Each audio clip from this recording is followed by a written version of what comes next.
Hello students, अपन पढ़ रहे थे बीएससी सेकेंड ईयर के थर्मोडायनामिक्स टॉपिक। तो आज इसमें अपन देखते हैं कार्नोट साइकिल। ये बहुत ही इम्पॉर्टेंट साइकिल है जिस पर न्यूमेरिकल्स भी पूछे जाते हैं कंपटीशन एग्ज़ाम्स में भी और अपने ईयरली एग्ज़ाम्स में भी, और इसका डेरिवेशन भी काफ़ी बार पूछ लिया जाता है। तो ध्यान से पढ़िएगा कार्नोट साइकिल। तो इसमें बता रखा है कि कार्नोट साइकिल दिया था सादी कार्नोट वैज्ञानिक ने 1824 में 1824 में कार्नोट साइकिल दिया गया था सादी कार्नोट के द्वारा, जिसका उपयोग क्या है, ऊष्मा को कार्य में बदलने का अधिकतम सीमा के परिकलन हेतु इसका उपयोग किया जाता है। यानी कि दी गई ऊष्मा को कार्य में बदलने की अधिकतम सीमा तक कार्य में बदलने के लिए, यानी कि जो अपन ने सेकेंड लॉ ऑफ थर्मोडायनेमिक्स पढ़ा था, जिसके अकॉर्डिंग ऐसी मशीन बनाना असंभव है जो कि दी गई ऊष्मा को पूर्ण रूप से किस में बदल दे, कार्य में बदल दे। ठीक है, लेकिन जो कार्नोट ने अपना साइकिल दिया उसमें क्या है कि अपन पूरी ऊष्मा को तो अपन कार्य में नहीं बदल सकते हैं, लेकिन मैक्सिमम ऊष्मा को जो है अपना ये प्रयास रहता है कि जो ऊष्मा है वो मैक्सिमम क्या हो जाए, वो कार्य में बदल जाए, वो वेस्ट ना हो। तो कार्नोट साइकिल का उपयोग क्या है, ऊष्मा को कार्य में बदलने की अधिकतम सीमा के परिकलन हेतु इसका उपयोग किया जाता है। ठीक है, इसमें 1 मोल आदर्श गैस ली जाती है और ये एक चक्रीय प्रक्रम होता है। एक सिलेंडर लेते हैं, उसमें 1 मोल आदर्श गैस लेते हैं, जो कि अपना क्या हो गया, अपना निकाय हो गया, जिसमें अपन ऊष्मागतिकी का अध्ययन करेंगे। ठीक है, और ये इस कौन सा प्रक्रम होता है, ये एक साइक्लिक प्रोसेस होती है, यानी कि जिस पॉइंट से अपन स्टार्ट करते हैं वापस उसी पॉइंट पे अपन पहुंच जाते हैं। तो ये जो ग्राफ दिया गया है, इस ग्राफ को समझ लीजिए पहले आप। ये ग्राफ दिया गया है दाब और आयतन के बीच में, जिसमें कि 4 पॉइंट है, ए, बी, सी और डी। ठीक है, तो ये साइक्लिक प्रोसेस है, यानी अपन ए से पहले बी पर जाएंगे, बी से सी पर, सी से डी पर और डी से वापस जाएंगे अपन ए पर। ठीक है, तो ये 2 ग्राफ हैं ए और बी। ठीक है, जो ऊपर वाला ग्राफ दिख रहा है ए और बी, और नीचे वाला ग्राफ है आपका सी और डी। ठीक है, तो ये दाब और आयतन के बीच में ग्राफ खींचा गया है। एक साइक्लिक प्रोसेस है जिसमें 4 पॉइंट है, ए, बी, सी और डी। ध्यान दीजिएगा, ए, बी ऊपर वाले हैं और नीचे वाला सी और डी ग्राफ है। तो ए पर जो है अपने P1 V1 आपके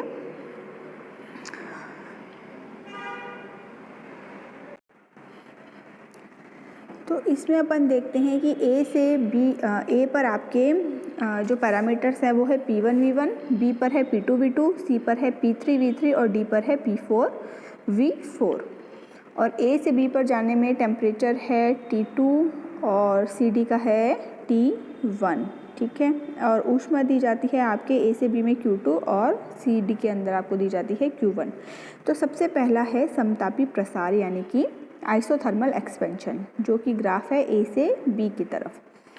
ए बी ग्राफ है जो कि समतापी प्रसार का ग्राफ है, यानी कि इसके अंदर जो है P1 प्रेशर है, V1 वॉल्यूम है, T2 आपके टेम्परेचर है और ये है एक उत्क्रमणीय प्रसार।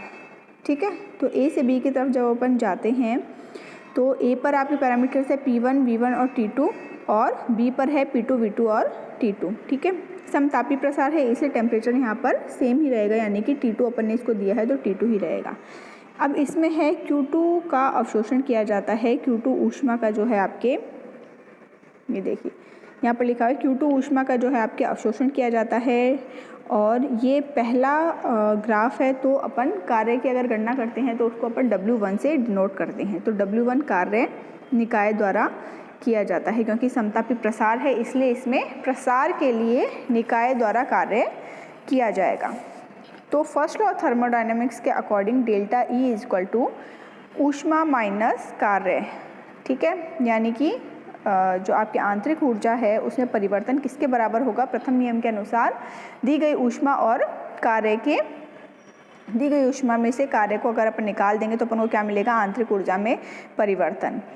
अब यहाँ पर डेल्टा ई है आपकी आंतरिक ऊर्जा, Q2 है यहाँ पर ऊष्मा और W1 कार्य जो निकाय के द्वारा किया गया है। अब डेल्टा ई जो है वो 0 होगा, जिसका कारण क्या है, आंतरिक ऊर्जा 0 होगी क्योंकि ये एक समतापी प्रसार है, समतापी प्रक्रम है, इसलिए dt क्या होगा आपके 0 होगा और dt 0 होगा तो आपके डेल्टा E भी 0 होगा।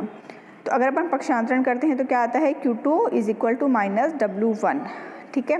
और W1 अपन ने पहले ज्ञात कर रखा है, पिछली क्लास में आपने देखा होगा कि किस तरीके से अपन समतापी प्रसार और रुद्धोष्म प्रसार के अंदर कार्य की गणना करते हैं। तो क्या आएगा इसमें, R/T2 ln V2 bye V1। तो ये क्या है, आपके दी गई ऊष्मा और कार्य। इसके बाद आता है आपके सेकंड रुद्धोष्म प्रसार, ठीक है, जो कि है B से C की तरफ। B से C की तरफ जब अपन जाते हैं तो ये होगा रुद्धोष्म प्रसार, और ये रुद्धोष्म प्रसार है इसलिए यहाँ पर जो होगी दी गई ऊष्मा ली गई ऊष्मा कुछ भी नहीं होगी। रुद्धोष्म प्रक्रम में आपको पिछली क्लासेस में बताया था कि रुद्धोष्म प्रक्रम यानी कि एडियाबैटिक प्रोसेस वो प्रोसेस होती है जिसके अंदर ऊष्मा का आदान प्रदान नहीं होता है। तो Q क्या हो जाएगा यहाँ पर, 0। तो फर्स्ट लॉ ऑफ थर्मोडायनेमिक के अकॉर्डिंग क्या होगा, delta E is equal to Q minus W। अब Q यहाँ पर है आपके 0, तो डेल्टा E किसके बराबर हो जाएगा, माइनस W के। W यहाँ पर अपन लेंगे क्योंकि ये सेकंड ग्राफ है, तो W अपन लेंगे यहाँ पर W2 से डिनोट करेंगे। तो W2 क्या हो जाएगा, CV T1 माइनस T2। क्योंकि यहाँ पर B से C की तरफ ग्राफ जा रहा है तो B पर आपके जो है वो पैरामीटर्स हैं P2 V2 T2 और C पर हैं P3 V3 और T1। तो हमेशा बाद वाला जो टेम्परेचर होता है उसमें से फर्स्ट वाले टेम्परेचर को माइनस करते हैं, तो डेल्टा E की वैल्यू यहाँ पर क्या हो जाएगी, CV T1 minus T2 is equal to minus W लिख सकते हैं या फिर W2 भी लिख सकते हैं। तो W2 अगर माइनस का साइन अगर अपन हटाते हैं तो T1 और T2 की जो है पोजीशन बदल जाएगी, यानी कि W2 इज इक्वल टू हो जाएगा CV T2 माइनस T1।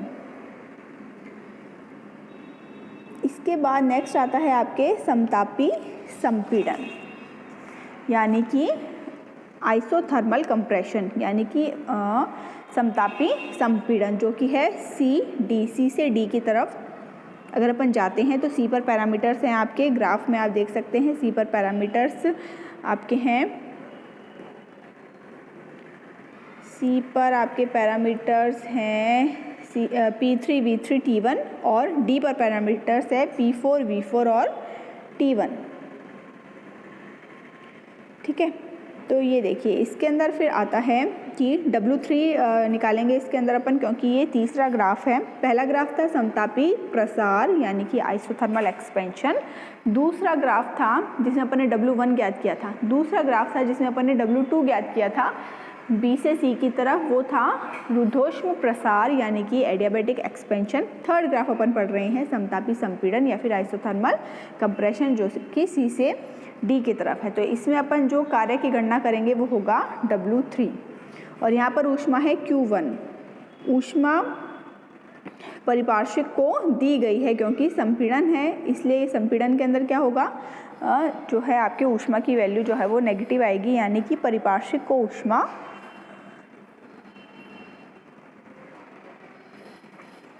दी गई है। तो delta E first law of thermodynamics के अकॉर्डिंग क्या हो जाएगा, delta E is equal to Q1 minus W, Q minus W।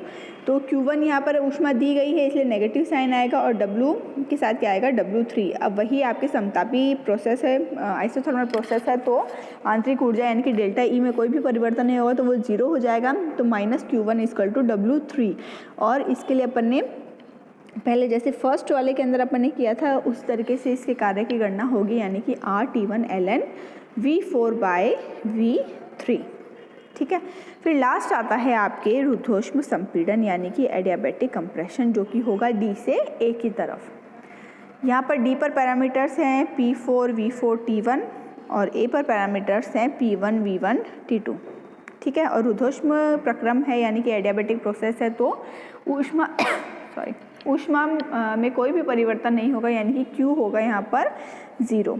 तो वही आपके फर्स्ट लॉ ऑफ थर्मोडायनेमिक्स के अकॉर्डिंग क्या आ जाएगा, delta E equal to Q minus W, जो कि अपन W4 के रूप में यहाँ पर डिनोट करेंगे। तो Q यहाँ पर है 0, यानी कि डेल्टा E किसके बराबर हो जाएगा आपके, डेल्टा E बराबर हो जाएगा आपके W4 के, यानी कि CV is equal to T2 minus T1। और वही माइनस का साइन जब अपन चेंज करेंगे तो क्या आएगा, W4 is equal to minus CV T2 minus T1 आ जाएगा ये, ठीक है। तो कुल कार्य क्या होगा यहाँ अपना टोटल वर्क हो जाएगा। आपने W is equal to W1 plus W2 plus W3 W4।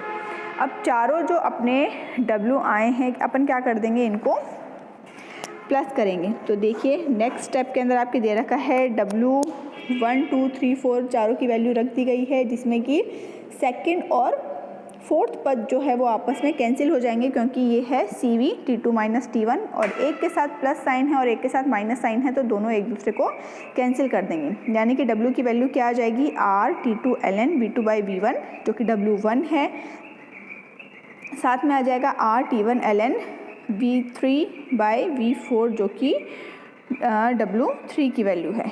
यानी कि टोटल वर्क क्या हो जाएगा, Q2 माइनस, ठीक है। तो टोटल वर्क क्या हो जाएगा, ये देखिए आपके एरो से आपके नीचे दिखाया गया है। W इजकल टू क्या हो जाएगा, R T2 minus T1 ln V2 bye V1। तो ये है कार्नोट साइकिल में कार्य की गणना।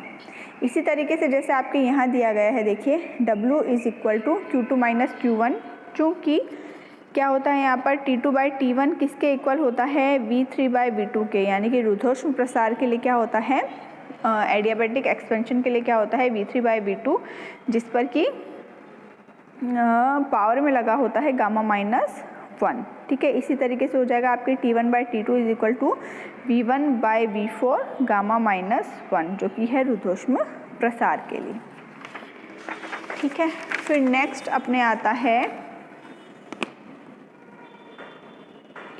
नेक्स्ट अपने आएगा Q2 की वैल्यू क्या हो गई, R T2 ln V2 by V1 और कार्य क्या होगा यहाँ पर Q2 T2 minus T1 by T2। तो काफ़ी बार इस पर न्यूमेरिकल पूछ लिया जाता है। अब आती है दक्षता या फिर एफिशिएंसी, कार्नोट साइकिल की दक्षता या फिर कार्नोट साइकिल की एफिशिएंसी, जिसे कि नीटा के द्वारा व्यक्त करते हैं, जो कि एक N के जैसा आपके सिंबल होता है। तो नीटा इजकल टू क्या हो गया, W बाय Q2 है यहाँ पर ली गई ऊष्मा। तो W क्या है आपके T2 माइनस T, ऊपर अभी जस्ट इसके ऊपर जो फॉर्मूला लिखा हुआ है W is equal to Q2 T2 minus T1 by T2 से अपन क्या कर सकते हैं, Q2 को अपन W के नीचे ला सकते हैं, जो कि है आपके दक्षता या फिर एफिशिएंसी। तो eta is equal to W by Q2 is equal to T2 minus T1 by T2। यानी कि अगर कार्नोट साइकिल में T1 और T2 तापमान दे रखे हैं तो अपन उसकी दक्षता या फिर एफिशिएंसी ज्ञात कर सकते हैं। तो इसमें बताया गया है, किसी इंजन द्वारा अवशोषित ऊष्मा का वह भाग जो कार्य में बदलता है क्या कहलाता है, इंजन की दक्षता कहलाता है। यानी किसी इंजन द्वारा अवशोषित ऊष्मा का वह भाग जो कार्य में बदलता है वो इंजन की दक्षता कहलाता है। अभी कार्नोट साइकिल के स्टार्टिंग में मैंने आपको बताया था कि सेकंड लॉ ऑफ थर्मोडायनेमिक्स में अपन को बताया गया है कि ऐसा इंजन या फिर ऐसी मशीन बनाना असंभव है जो कि ऊष्मा को पूर्ण रूप से कार्य में बदल सकती है, ठीक है। लेकिन कार्नोट ने क्या बताया कि मैक्सिमम कितनी ऊष्मा को कार्य में बदल सकते हैं, इसकी गणना को उन्होंने फॉर्मूला बताया। तो दक्षता क्या होगी किसी इंजन की, कि अवशोषित की गई ऊष्मा का जो भाग वो कार्य में बदल देती है वो उस मशीन की या उस इंजन की दक्षता कहलाती है। तो यही क्या है आपके कार्नोट साइकिल या कार्नोट साइकिल की दक्षता। तो नीटा जो है वो हमेशा 1 से कम होता है। अगर 1 हो जाए इसका मतलब तो क्या हो गया, 100% जो है उसने ऊष्मा को कार्य में बदल दिया, लेकिन ये हमेशा 1 से कम होता है, यानी कि दक्षता कभी भी 100% नहीं हो सकती। सेकेंड लॉ ऑफ थर्मोडायनेमिक्स के अकॉर्डिंग वो हमेशा उससे कम ही होती है 100%, चाहे 99.9% होगी लेकिन 100% वो कभी भी नहीं होगी, ठीक है। फिर नीचे एक और फॉर्मूला दिया गया है नीटा का, Q2 minus Q1 by Q2। अपन इससे भी निकाल सकते हैं अगर अपन को ऊष्मा दी गई है, Q1 और Q2 की वैल्यू दी गई है, तो इससे भी अपन नीटा की वैल्यू ज्ञात कर सकते हैं। फिर नेक्स्ट आता है आपके छोटा सा है कार्नोट थ्योरम, ये भी आप देख लीजिए फटाफट। इसके अंदर कार्नोट थ्योरम में बताया गया है कि कार्नोट सेकंड लॉ की 2 महत्वपूर्ण घटनाओं को दर्शाता है, ठीक है।